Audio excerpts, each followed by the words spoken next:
Hello, this is Miss Ani with your notes for Learning Target 4. I already have my notebook open, so if you don't have your notebook open, please pause and do that right now. Alright, so you will find these notes if you go to the geometry tracker. Click that open. It is updated to Learning Target 4. So make sure that you, nope, what just happened? I don't know. Oh, shoot. I clicked the wrong thing. Hold on.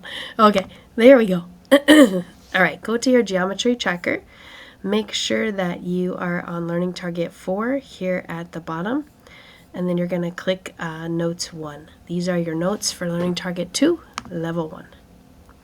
Just a reminder, when your template comes up, you're going to click the purple button. And then you'll want to draw a box around the whole thing. Oops. And we're going to Command C to copy. And then go over to our notebook. And scroll all the way to the end. And Command V to paste. Alright. So this is on parts of a circle. And if you notice here, we have 5 parts of a circle that we're going to be focusing on. 2 of them we already know, and 3 of them are new. So let's do the 2 that we already know first. Do you remember what a radius looks like? Let's go over to our tools, and we're going to select the blue line right here, and the top one.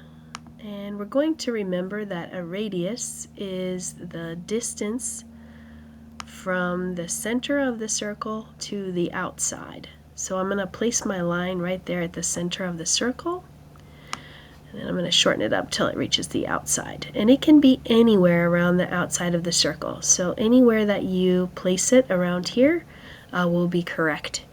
Let's go ahead and put in our definition. So distance from the center of the circle to the edge, or to the outside. Alright, and then I'm just going to go ahead and keep copying this line and using it over and over. The other one that we already know is our diameter. And hopefully you remember that a diameter stretches all the way across the circle through the center. So again, it doesn't have to look just like mine, it just has to go from one side to the other through the center. So I'm going to put my definition as distance across a circle. And then notice that I'm going to put this in all caps, through the center. I'm even going to make it bold.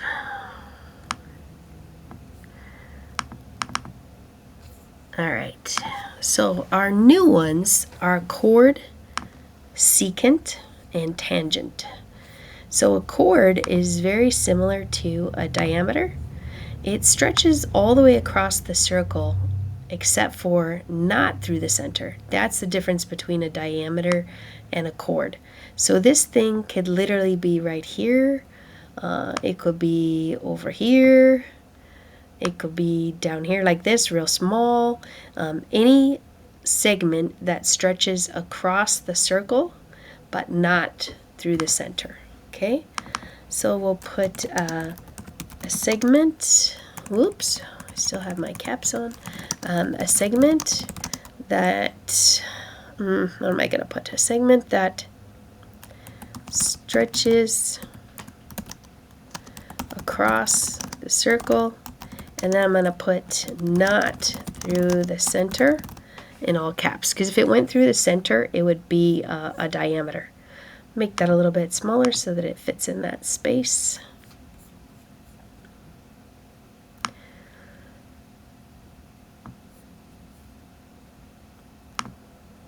Alright, and then our next ones are secant and tangent. Secant is a line that intersects the circle at 2 points. So we're basically talking about something like this. And again, it could be in a lot of different places. For example, it could be here. Do you notice that it crosses the circle intersects the circle at 2 points right here and right here? Or if I stretch it up this way, again, it's intersecting the circle at 2 points right here and right here. So that's what makes it a secant. And I'm going to go ahead and accentuate those 2 points. So I'm going to grab my marker and I'm going to put a little dot right here just to remind me that it's the fact that it's intersecting twice is what makes it a secant. Okay, so let's put that as our definition. Oops, I don't know what happened to my diameter, but I'll put it back. Alright, so secant is a segment that intersects the circle at 2 points.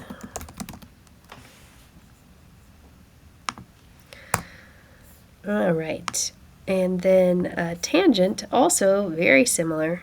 Makes this vocabulary a little bit challenging because they are so similar.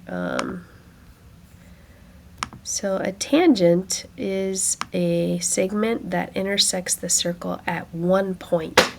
And if you're wondering how does that happen, how can it intersect it at just 1 point? It happens like this. You would have the line just kind of brushing up against the side of this circle, and the point of intersection would be right here where it touches. So I'm going to scoot this over here so that it fits better in my space that I have. And then again, I'm going to mark that point of intersection. So this is called the point of tangency, right here where this tangent intersects the circle.